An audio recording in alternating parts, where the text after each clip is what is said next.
Graça e paz, queridos alunos, sejam muito bem-vindos para mais uma aula da Bíblia que você nunca leu. Hoje, Evangelho de Lucas, continuando aí a exposição do Novo Testamento nos Evangelhos. Já passamos aí pelo Evangelho de Mateus e Evangelho de Marcos. Hoje chegamos no último Evangelho sinótico, ou seja, o Evangelho que tem repetições, tanto de citações do Evangelho de Mateus e de Marcos, ok? Espero que você esteja gostando aqui da exposição dos evangelhos. Então, bora aqui para o Evangelho de Lucas. Para mim, o evangelho mais detalhado. Todos são extraordinários, mas eu gosto muito do relato de Lucas porque ele traz coisas aí minuciosamente, de forma minuciosamente, né? Para ser mais específico. Então, vamos lá. Sempre aquela contextualização para você estar por dentro de quem era, quem foi ou quando escreveu, ou da onde que veio. Lucas não se tem muitas coisas porque ele não deixou rastros para sabermos realmente sua origem e coisas aí peculiares que dá para saber de outros autores bíblicos. Vamos lá. Lucas, ele era gentil, pessoal. O que era gentil? Um homem que não nasceu em Israel, não era descendente de nenhuma das 12 tribos de Israel. Ele não era judeu. Alguns dizem que Lucas conheceu o evangelho através de Paulo. Paulo, por muitas vezes ser espancado e surrado, e várias vezes está à beira da morte por pregar o evangelho e ser apedrejado, como ele falou, ser arrastado de cidades para fora, espancado. Nenhuma dessas cidades que ele apanhou e quase morreu, diz a história, né? Diz aí alguns antigos, alguns pais da igreja, que Lucas tratou de Paulo, porque Lucas ele era médico, Paulo cita ele como médico amado. Então, através de Paulo, ele teria conhecido o Evangelho. E alguns entendem aí, tanto como Eusébio de Cesareia, um historiador aí da igreja do terceiro século, e Jerônimo, também ele muito próximo ali do século IV a século V, entende que Lucas era de Antioquia. Então, ele era um gentil aí da cidade de Antioquia. E realmente, ele sendo aí um gentil, ele é o único gentil que tem aí o seu documento escrito dentro da Bíblia Sagrada, o único que não é de Israel que escreveu e entrou para a Bíblia Sagrada escritos, né? Porque tem lá a possibilidade do capítulo lá, de um dos capítulos de Daniel ter sido escrito ou narrado lá por Nabucodonosor. Mas aqui Lucas escreveu dois tratados. É interessante que o Evangelho é o seu primeiro tratado, nós vamos trabalhar aqui para quem que ele enviou. E para quem não sabe, hashtag Ligo Alerta, o livro de Atos dos Apóstolos também foi escrito por Lucas, ok? É o mesmo escritor. Tanto a forma de se escrever e é para a pessoa que ele envia ou para a comunidade que ele envia. Ele começa aí na sua introdução. Tendo dito isto aí, pessoal, o Evangelho de Lucas é datado por volta do ano 60 a 62 da era cristã. Mais ou menos neste período que possivelmente ele deve ter escrito o seu Evangelho, galera. Vamos lá. Capítulo 1, do verso 1 ao verso 80, tem a introdução. Ele diz que este é o primeiro tratado que ele escreve a Teófilo. E aí tem uma grande briga para saber quem é esse Teófilo. Se é uma comunidade ou se é um homem riquíssimo que estava financiando o trabalho escriturístico e arqueológico, né? Que praticamente Lucas fez um trabalho de arqueologia, de estudar os fatos, né? De forma minuciosa. Se esse Teófilo estava bancando aí esses escritos de Lucas, porque ele queria saber a história de Cristo Jesus. Não sabemos ao certo se é uma comunidade, ele usou o nome no singular para se referir a essa comunidade por conta da perseguição, de não querer expor quem é essa comunidade, ou se realmente Teófilo era um homem apenas. Mas esse é o primeiro tratado que ele vai escrever para Teófilo. E aqui logo no capítulo 1, do 1 ao 80, vai ter o anúncio do nascimento de João Batista. E é interessante que o pai de João Batista, Zacarias, ele está lá cumprindo o turno de Abias, que provavelmente era no mês de julho, segundo que está escrito em Crônicas, capítulo de número 24, verso 10, 1 Crônicas 24, verso 10, fala que o turno de Abias era o 8º turno. E como o calendário judaico é diferente do nosso, começa o mês deles entre maio e abril, né? Ou março e abril, vai ter essa incógnita aí. Possivelmente isso daqui se deu no mês de julho. Zacarias estava lá, quando de repente ele olhou para o lado e viu um anjo, né? O anjo ali é Gabriel, se apresenta falando que ele teria um filho. E Zacarias quer bater boca com Gabriel, falando que ele já é velho, a mulher é estéril, não tem o que fazer. E aí o anjo diz o seguinte: já que duvidaste do que eu falei, você vai ficar mudo até o seu filho nascer. Então quando Zacarias sai para fora, mudo, sem conseguir falar, todos entenderam e perceberam que ele tinha visto alguma coisa ou alguma coisa aconteceu lá dentro. Como ele era sacerdote, só ele podia entrar em alguns lugares ali do templo. Então aí Isabel, sua mulher, já concebeu e estava grávida. A partir desse momento aí, ela ficou grávida, né? Depois que ela e Zacarias se deitaram, como é natural, ela engravidou de João o Batista. E vai ter também dentro desse mesmo capítulo aí o anúncio do nascimento de Jesus Cristo, que é quando lá o anjo Gabriel também aparece para Maria e diz para ela que ela teria filho, e ela diz que isso não podia acontecer, porque ela estava desposada, ela ainda não estava morando com José, era como se fosse um tratado de noivado, né? José na casa dele, ela na casa dela, mas já estava desposado. É o mesmo contexto em que José, depois que descobre que é despachar Maria lá, para não ter todo um problema para ela e para a família dela, e o anjo diz para Maria, que é o 1:37, um dos textos mais famosos do capítulo 1, né? Olha, sua parente lá, que era estéril, anciã em dias, ela está grávida, ela está gerando, está no 6º mês de gravidez. 6º mês de gravidez. Aí é o verso número 37, porque para Deus nada é impossível. E aqui então recebe-se o anúncio aqui, tanto Maria e José, que eles seriam os pais de Jesus Cristo, o Messias. Agora aqui logo na sequência, pessoal, logo na sequência após aí a fala do anúncio do nascimento de Jesus Cristo, Maria vai visitar Isabel, e é aquele contexto ali que quando Maria diz que ela vai gerar ali uma criança, né? A criança que está no ventre de Isabel, João Batista se alegra, né? Pula dentro do ventre, e diz o texto que Isabel ela foi ali cheia do Espírito Santo de Deus, e até João Batista no ventre se alegrou. E logo na sequência vai ter o cântico de Maria. Por isso que eu falo que Lucas ele fez um trabalho minucioso de pesquisa e até de historiador. Por quê? Como é que ele ia saber o cântico de Maria? Se ele não andou com Jesus, ele não andou com os apóstolos, ele andou depois, ele deve ter conhecido os apóstolos, mas ele andou mais com Paulo.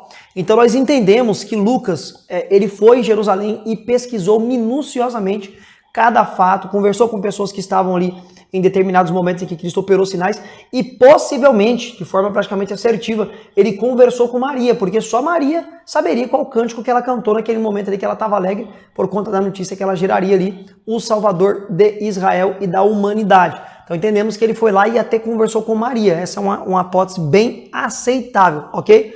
Vai ter agora o nascimento de João Batista, e quando João Batista nasce, eles querem colocar o nome em João Batista de Zacarias para honrar o pai, só que aí é neste momento aí que Zacarias ele torna a falar, ele fala que o nome vai ser João o Batista.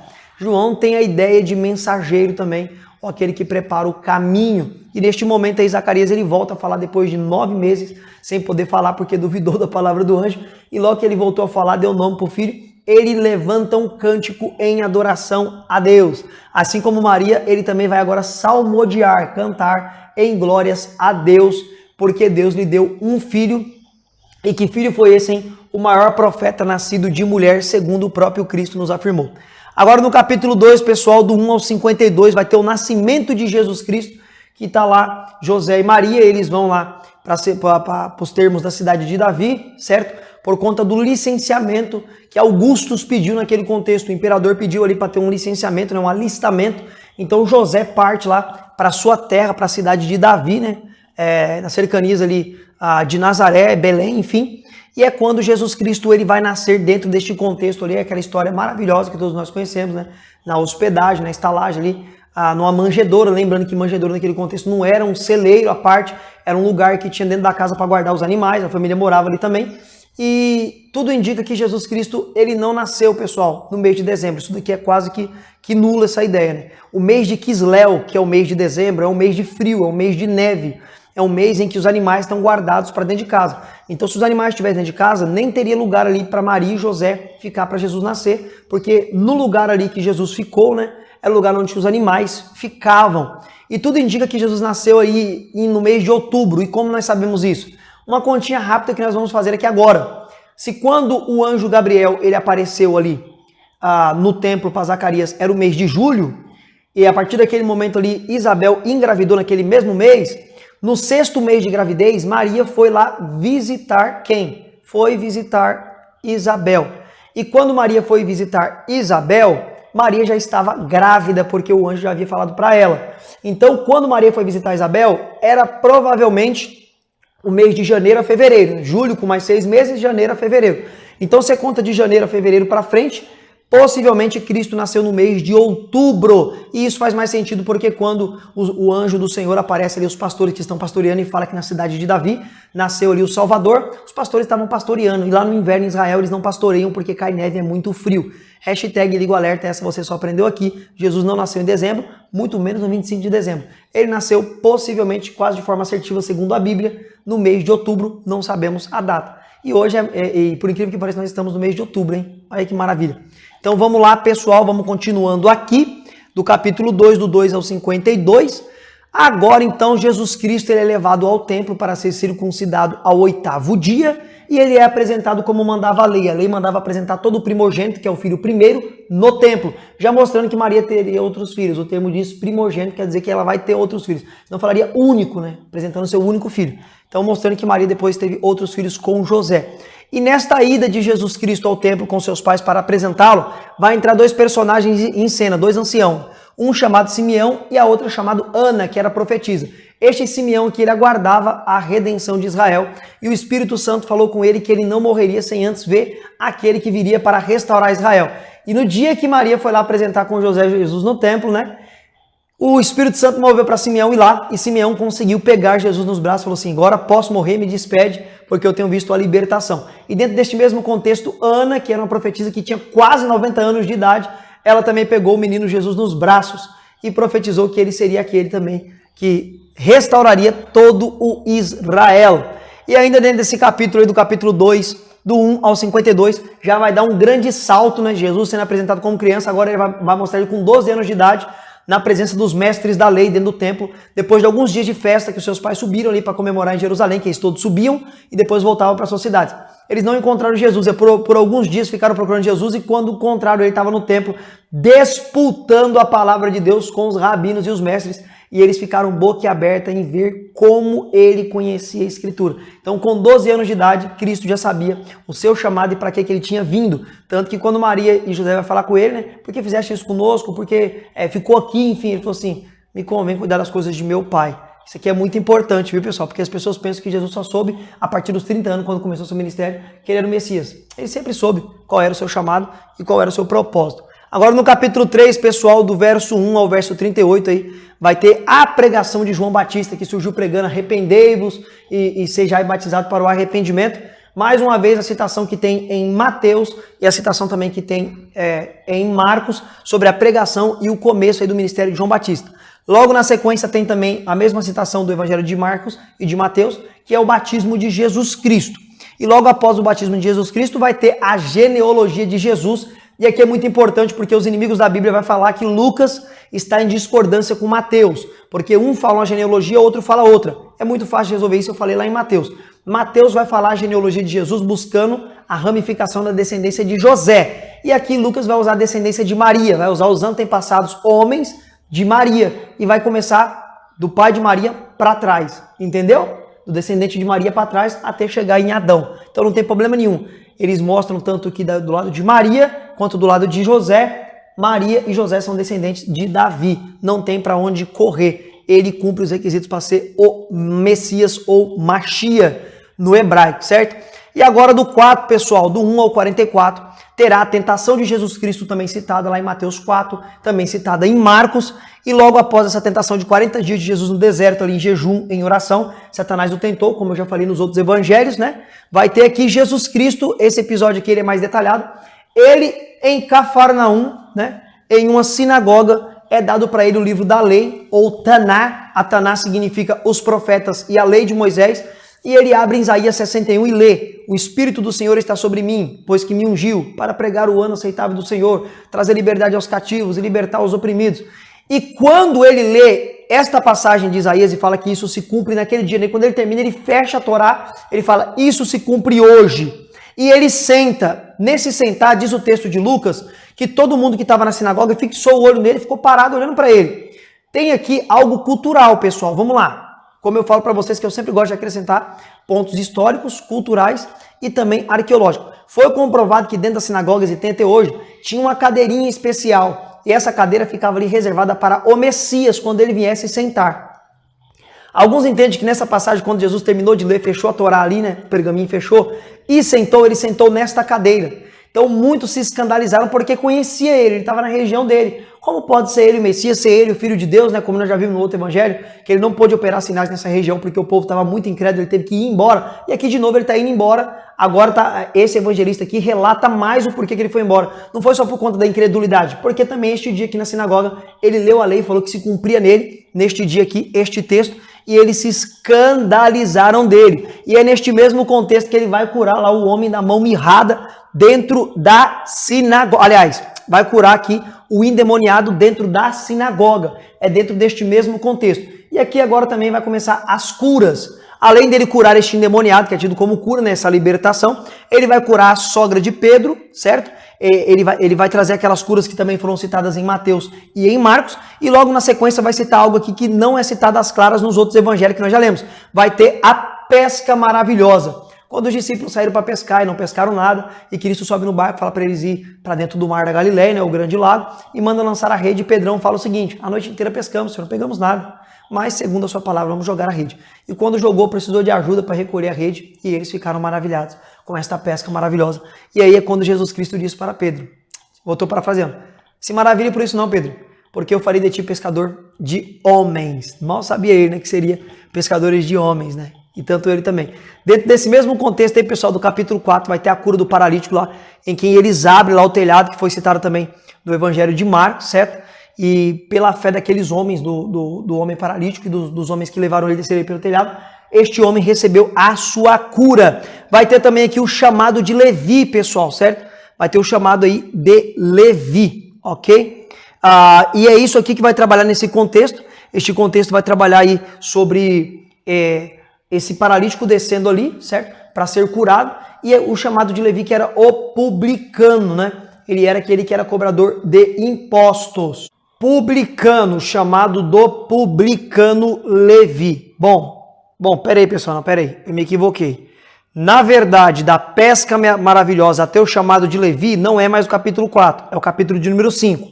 Do 5:1 ao 39, que vai trabalhar a pesca maravilhosa, os primeiros discípulos, a cura do leproso, a cura do paralítico que desce do telhado e o chamado de Levi. Não é do 4, é do capítulo 5. Na verdade, eu me equivoquei, joguei tudo dentro do 4, mas aqui já começa do 5:1 ao 39, que é a pesca maravilhosa, os primeiros discípulos, a cura do leproso e a cura do paralítico e o chamado de Levi. É isso que está do 5:1 até o 39. E agora, pessoal, do capítulo 6, aí, do 1 ao 49, né? Vai ter Jesus é o Senhor do sábado, aquele mesmo contexto que já vimos em Mateus, que no dia de sábado os seus discípulos arrancaram espigas de milhos para comer porque estavam com fome e foram censurados ali pelos mestres da lei. E quando Jesus Cristo diz, citando lá o livro de Samuel, quando Davi entra lá no tabernáculo e come os pães da propiciação, que não era lícito a ele comer, a não ser o sacerdote, e Deus não o matou e nem o exortou porque estava entre a vida e a morte. Então aqui o próprio Cristo diz que eles sempre violavam o sábado, então ele é o Senhor do sábado. Aí vem aquele ensinamento que o sábado existe por causa do homem, não o homem por conta do sábado, e na sequência ele vai operar aí mais sinais no sábado. É neste mesmo contexto que ele vai curar um homem das mãos mirradas dentro de uma sinagoga no sábado. E também no capítulo 6, do 1 ao 49, vai ter o chamado à eleição dos 12 apóstolos e o Sermão do Monte, que é melhor detalhado ou bem melhor, mais explicado em Mateus capítulo 5 até o 7. Lá fala de forma mais minuciosa do Sermão do Monte. E agora entrando no capítulo 7, pessoal, do 1 ao 50, vai ter aí o centurião de Cafarnaum, que nós já vimos também no Evangelho de Mateus, que ele tinha um servo que ele gostava demais, estava lá enfermo, doente, e Cristo enxergou grande fé no coração dele, e o servo do centurião de Cafarnaum foi curado.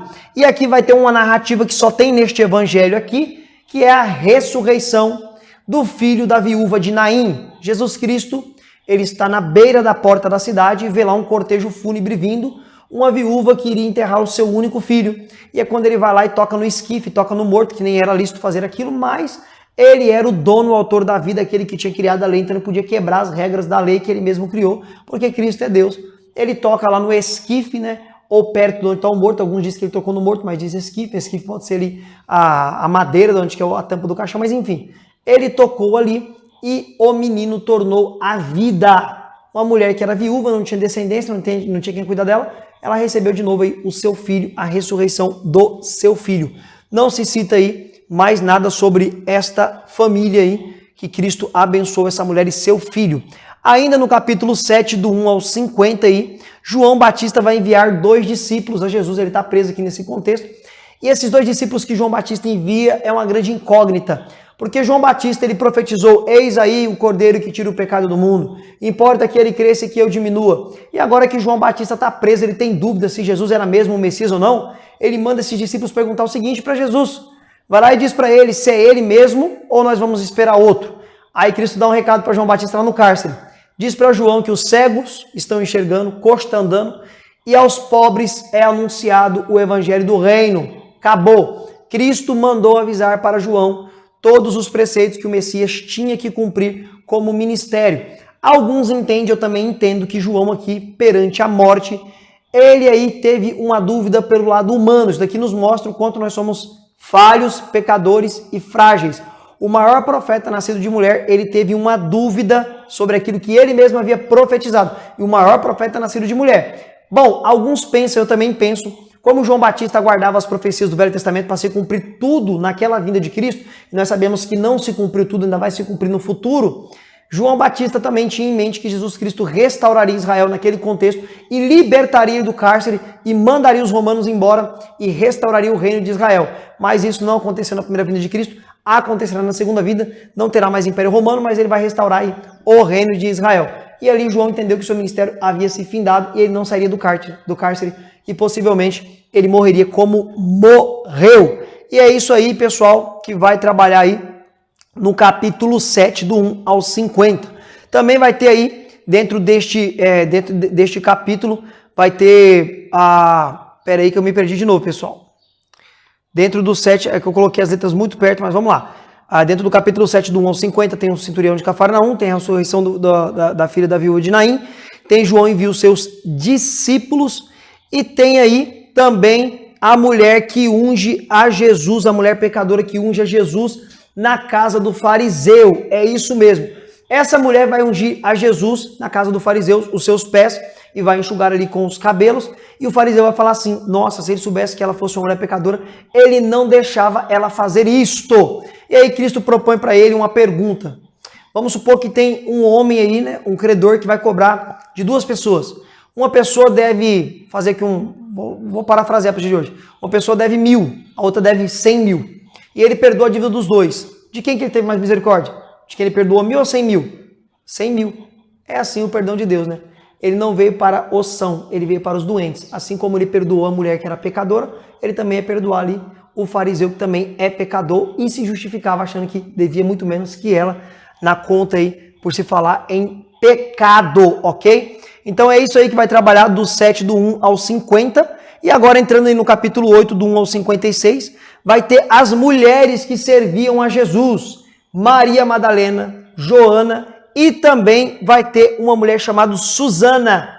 Esta mulher é casada aí com um grande homem aí que servia Herodes, o tetrarca, ok? Essas são algumas das mulheres que serviam a Jesus com seus bens, com as suas fortunas, ajudando ali, auxiliando financeiramente o ministério de Jesus. Tinham muitas outras, mas essas aqui são as que são citadas. E aqui agora vai ter também no Evangelho de Lucas a seção das parábolas. A parábola do semeador, a parábola da candeia. E aqui a parábola da candeia é interessante que fala que a candeia são os nossos olhos, né? E se os nossos olhos brilhar, o nosso corpo inteiro será luz. Mas se nossos olhos não brilhar, todo o nosso corpo será trevas. Essa é a explicação aqui da parábola nesse contexto. E é a mesma situação lá em que a família de Jesus se apresenta e quer conversar, quer falar com ele. E ele diz aquela frase célebre que a família dele é aqueles que fazem a vontade do Deus de Israel. Ok?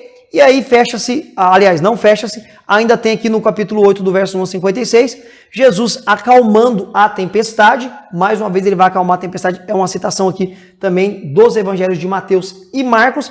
E aqui vai ter também a expulsão dos demônios da legião que estava no endemoniado de Gadara. E aqui vai citar o que? A manada de porcos.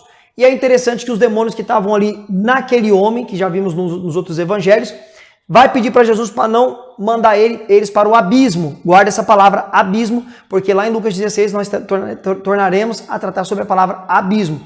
Então, os demônios que estão no endemoniado de Gadara pedem para não ser mandado para o abismo, mas pede para entrar na manada de porcos. E é quando entra na manada de porcos ali, quase 2.000 porcos, e os 2.000 porcos ali caem um precipício abaixo e morrem ali no Mar da Galileia, e isso causa um grande alvoroço na cidade, que eles expulsam Jesus, não deixam Jesus ali entrar nos termos de Gadara. E é no contexto em que o demoniado, depois de liberto, quer seguir a Jesus, e não é lhe permitido porque a ordem é para ele pregar para os seus, e ele vai e com certeza pregou lá para os seus conterrâneos da cidade de Gadara. E ainda dentro desse contexto vai ter a história de Jairo e sua filha que morreu, e Cristo vai lá para ressuscitá-la, e da mulher do fluxo de sangue que vai ser curada aí da sua hemorragia, que vimos também no Evangelho de Mateus, ok? Agora, e também no de Marcos. Agora no capítulo 9, do 1 ao 62, vai ter a missão dos 12 apóstolos. E qual era a missão dos 12 apóstolos? Deus deu poder a eles para expulsar demônios e curar os enfermos e anunciar o evangelho do reino de Deus. Essa é a missão imputada por Cristo aos 12 apóstolos. Dentro deste contexto também vai ter aí a dúvida de Herodes, o tetrarca, de quem era Jesus de Nazaré. Se realmente ele era João que tinha ressuscitado dos mortos, ou era um dos profetas, como dizia a multidão, Jeremias, ou até mesmo Elias. Ele queria muito aí conhecer a Jesus de Nazaré e conheceu a Jesus de Nazaré. Também dentro do contexto do capítulo 9, pessoal, vai ter a primeira multiplicação dos pães e vai ter a confissão de Pedro, quando Cristo pergunta o que as pessoas andam dizendo sobre ele. Aí, o que o povo anda dizendo sobre mim? Alguns dizem que tu és Jeremias, Elias, ou um dos profetas, ou até mesmo João Batista que ressuscitou. E para vocês, aí Pedrão toma a palavra e diz, tu és o Cristo, o Filho de Deus, o Cristo enviado, o Messias. E aí Cristo disse que ele revelou aquilo que o Espírito havia lhe revelado. E logo na sequência tem o ensino de Jesus Cristo, que cada um deve tomar a sua cruz e segui-lo, andar atrás das pegadas de Cristo, ou seja, vivendo os seus mandamentos, os seus preceitos, carregando o seu fardo que é leve e suave, e não se contaminando com o fermento dos fariseus, como ele já advertiu várias vezes nos evangelhos sinóticos. Dentro também desse capítulo 9, vai ter a transfiguração, que também nós citamos ela bem pontuadamente em Marcos, né?